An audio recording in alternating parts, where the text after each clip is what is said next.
I express my gratitude to the Indian Mission for hosting my talk on the 153rd birth anniversary of Mahatma Gandhi during the celebration of the 75th year of India's independence.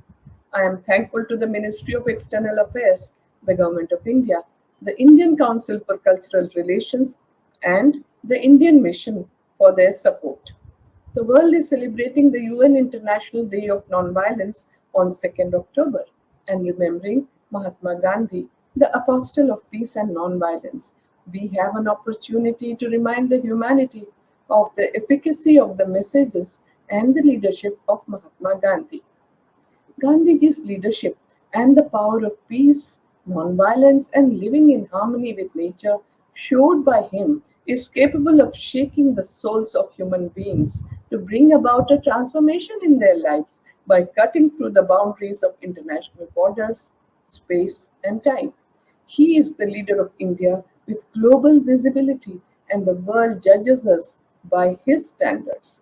Mahatma Gandhi was a multifaceted personality. His simplicity of life and his single minded quest for truth and nonviolence concealed innumerable streams of ideas, disciplines, devotions, and aspirations. Gandhiji was a saint and a revolutionary, a politician and a reformer, an economist and a spiritual person, a person who was moral and a perfectionist, an educationist, a satyagrahi devoted to faith and reason, a man of action and a remarkable visionary.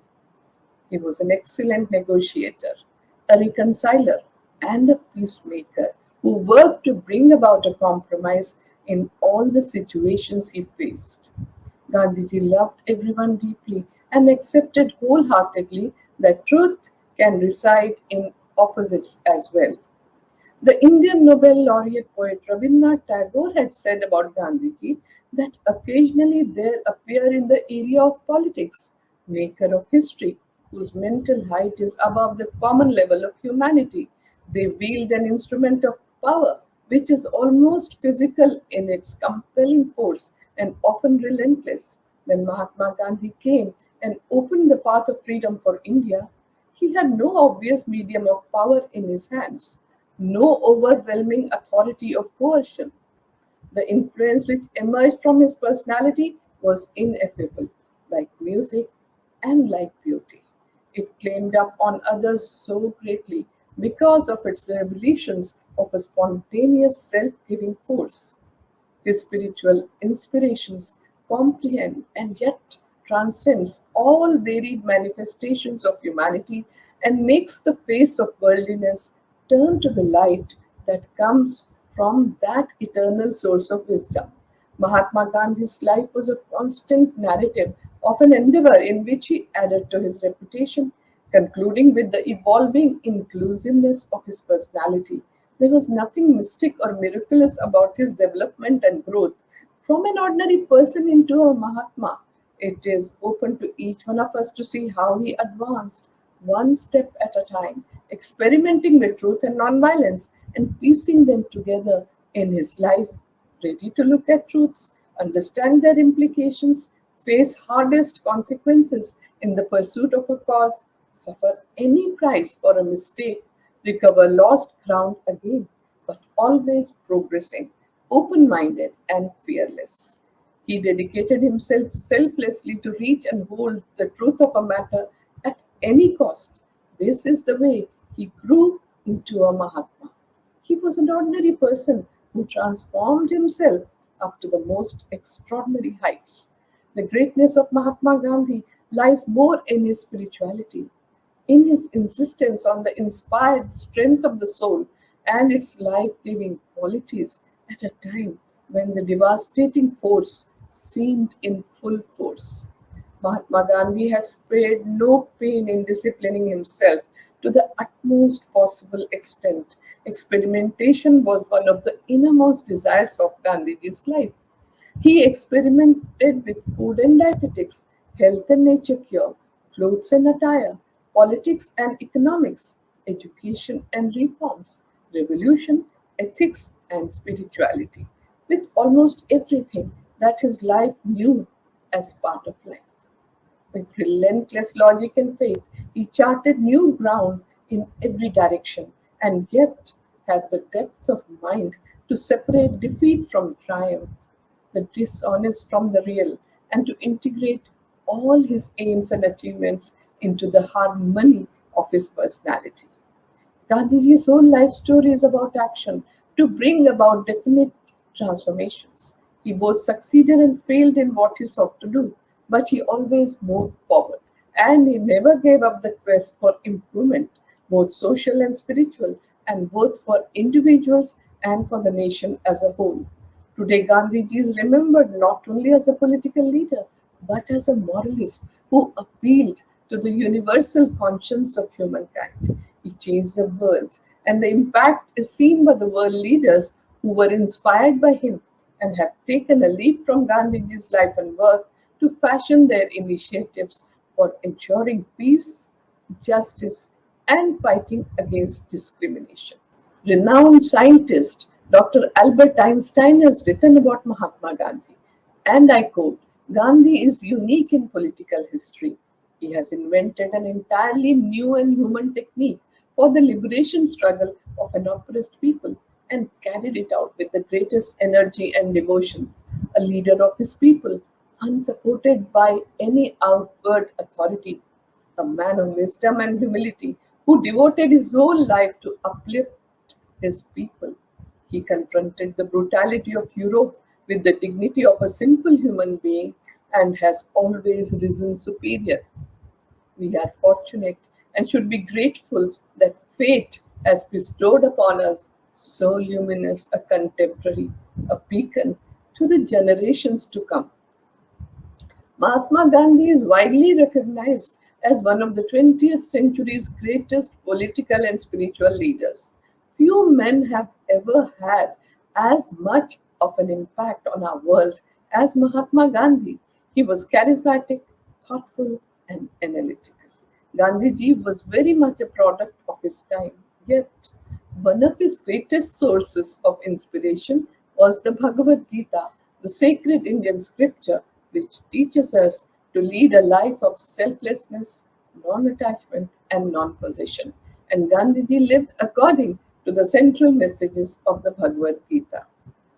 He derived tremendous pleasure from the activities he engaged in, whether it was writing and editing his newspapers, books, spinning the charkha, engaging in manual labor, walking long distance, imprisonment, and so on. He immensely enjoyed what he was doing. Whatever he did, he was wholly present to the task at hand. In fact, the path became the goal. In Mahatma Gandhi's words, and I quote, satisfaction lies in the effort, not in the attainment. Full effort is full victory. Unquote. Gandhiji's moral leadership accomplished what they thought to be impossible by many. According to Pyarelal Nair, Gandhiji's private secretary for a long time, what made Mahatma Gandhi almost unique among leaders of men was his capacity to harmonize widely different points of view so that they became contributory to the examination of the common goal. An outstanding instance of this was the way in which he dealt with his colleagues who differed from him. While holding to his own principle, he allowed his colleagues full scope to serve the country according to their light. Because of this, not only the most intimate relations continued between them, but also those who differed from him ultimately came around and worked under his leadership. The central core of Gandhiji's teaching was meant for all humankind and is valid for all times. Gandhiji wanted all men to be free so that they would grow unhampered into full self realization. He wanted to abolish the exploitation of man by man in any form because both exploitation and submission to it are a sin against the law of our being. He had been invited by numerous foreigners to visit their countries and deliver his message to them directly, but Gandhiji had declined. He said that he must make good what he claimed for truth and non-violence in his own country before he could launch on the gigantic task of converting the world. With the attainment of freedom by India by following Gandhiji's method of non-violent resistance or satyagraha, despite all the imperfections in its practice, the condition precedent for taking his message to other countries was, to a certain extent, fulfilled. Gandhiji's legacy to humanity is fighting against injustice by non-violent means using love force, truth force, and soul force, and he termed it as Satyagraha. It aimed to change the hearts of the adversaries through self suffering and sacrifice in the non-violent resistance and civil disobedience. According to Mahatma Gandhi, anybody can adopt Satyagraha. Satyagraha has also been considered for resisting any kind of oppression. Gandhiji regarded Satyagraha as a way of life. During the freedom struggle of India, Satyagraha was used as a weapon to challenge the power of the state and to achieve success for the general welfare of the people. Conflicts are bound to arise in human societies as each person, group, or nation can perceive only one's or its own relative truth. We must fight against what we perceive as untruth, injustice, exploitation, and repression. Gandhiji evolved the concept and technique of non-violent civil resistance to all such evils. He gave the name Satyagraha, or holding firmly to truth, to all such non-violent resistance. Truth, non-violence, purity of means, sacrifice, and self-suffering are its basic principles. The central concept in Mahatma Gandhi's philosophy of Satyagraha is broadly based on non-violence. Defined most narrowly, it is a technique or tool of non-violent action. A Satyagraha campaign is undertaken only after all other peaceful means have proven ineffective. At its heart is non-violence. An attempt is made to convert, persuade, or win over the opponent. It involves applying the forces of both reason and conscience simultaneously, while holding aloft the indisputable truth of his or her position. The Satyagrahi, or the one who practices Satyagraha, also engages in acts of voluntary self suffering. Any violence inflicted by the opponent is accepted without retaliation. But precisely because there is no retaliation, the opponent can only become morally bankrupt if violence continues to be inflicted indefinitely. Gandhiji gave this innovative method that was to be a substitute for violence. The intention was to bring about positive societal and dogmatic changes. It would do us well to remind ourselves of what Gandhiji proposed for the world. He spoke of a world that would evolve towards peace and harmony. In this world, different religions, cultures, and people of the world would live together with mutual respect and tolerance, rather than in suspicion and hatred. Satyagraha is the extension of the rule of family life to the other spheres of human interaction. Family disputes and differences are commonly settled through the law of love and accommodation and a constant effort for the promotion of family welfare.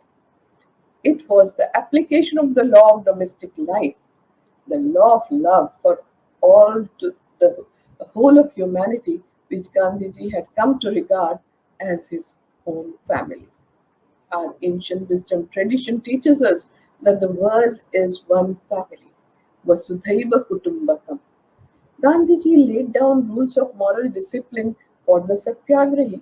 A Satyagrahi must have an unshakable faith in God. He should be able to calmly bear the physical brutalities unleashed by the authorities. He must not crave after wealth and fame and should be totally fearless and strong in his determination. He must have patience, single minded purposefulness, and must not leave the path of duty by anger or any other desire. Satyagraha can never be resorted to for personal gains, as the appeal is to the heart and not to the sense of fear of the wrongdoer. Thus, Satyagraha is based on personal purification. Mahatma Gandhi's insistence on purity of means by way of spiritualization of politics is a great contribution to humanity as it is essential to employ pure means for serving a righteous cause. Satyagraha always starts as an attempt to understand the opponent's point of view, and if the conflict is not resolved through dialogue, mediation, and compromise, then various forms of non cooperation and in the political field, even civil disobedience may be adopted. One must never obey a law against one's conscience, but a satyagrahi also never really breaks a law because he or she openly defies the law and welcomes maximum punishment under the law for such disobedience. Gandhiji saw the spirit of compromise as an essential part of Satyagraha. A Satyagrahi must show willing obedience to the laws of the state. Mahatma Gandhi wrote, and I quote, "A Satyagrahi obeys the laws of the society intelligently and of his own free will because he considers it to be his sacred duty to do so. It is only when a person has thus obeyed the laws of society scrupulously that he is in a position to judge as to which particular rules are good and just and which are unjust and iniquitous, and only then does the right accrue to him of the civil disobedience of certain laws in well defined circumstances." Gandhiji claimed to have been by nature a law abiding person. As Gandhiji has shown in his pursuit of Satyagraha from 1906 till his end, its aftermath is always a better relationship among the parties. In a violent resistance, the opposite is the result. Gandhiji's earliest satyagraha in India was in Champaran in Bihar during 1917, where he adopted the approach of civil disobedience, which gave the lesson in fearlessness and a direction to peasants, youth, and India's freedom struggle. This was followed by the Kheda and Bardoli Satyagraha, settlement of mill owners and labor dispute in Gujarat from 1918 onwards. These satyagrahas gave the lesson that it could be used in virtually any situation of dispute, equally by literates and illiterates. In 1919, Gandhiji led the Rolat Satyagraha that established him as the leader of immense potential. Gandhiji went on to lead various other major satyagraha against the British rule through the non-cooperation movement of the 1920s, the civil disobedience movement of 1930s, of which the Salt Satyagraha was a defining moment in India's independence, and the Quit India movement of 1942, which was a landmark in Indian freedom struggle. Gandhiji had said that nonviolence is the greatest force at the disposal of humanity. He showed that peace can be assured only through nonviolence, tolerance, compassion, and understanding in our thought, word, and deed. Mahatma Gandhi's concept of nonviolence and satyagraha is more than relevant today when we are collectively encountering the multifarious challenges of mindless violence and unlimited greed. The name of Mahatma Gandhi transcends the bounds of religion, race, and nation states and has emerged as the prophetic voice of the 21st century. The world remembers Mahatma Gandhi not just for his practice of nonviolence and satyagraha, but as a standard against which we test ourselves in personal, political, and social life. Mahatma Gandhi was one of the few leaders who remains an inspiration for millions and whose impact is palpable globally as the most critical change maker the world has seen. The world was to be more just, more tolerant, better, and more humane. The legacy of Mahatma Gandhi will endure for generations to come. He motivated people to be themselves and live a life of truth and simplicity. He also inspired them to believe in their country and its culture. Gandhiji mastered the elements of personal leadership. He lived by his convictions and never awaited others to take the first step, but led the way so that others could follow. As we celebrate the anniversary of 75 years of Indian independence, we remember Mahatma Gandhi and all other freedom fighters gratefully who provided an outline to free India from the British rule and to rebuild the country. India's freedom movement, led by Mahatma Gandhi, was based on his philosophy of universal peace, truth, non-violence, compassion, Satyagraha, and Sarvodaya, the welfare of all, and he strived to restore the Indian spirit for human dignity. Gandhiji has been a pioneer demonstrating this more peaceful method, which is so very effective. Today, the world gazes across him with unenviable gratitude. With resilience and resolve, Gandhiji carried forward the torch of our great nation's guiding philosophy, which has been the underlying message of the Rigvedic verses, and I quote, Ekam Sat Vipraha Baudha Vadanti, meaning truth is one, but the learned call it by many names. Gandhian humanism and its practical application are the way forward in the world. His noble spirit and warm, humane kindness have endeared him to all humanitarians throughout the world. I express my thanks to the Indian Mission for hosting today's talk as part of India at 75 celebration. My special thanks are to the Indian Council for Cultural Relations for facilitating this event. I am grateful to all of you who have joined today. I will end with the peace benediction in Sanskrit for the universal welfare.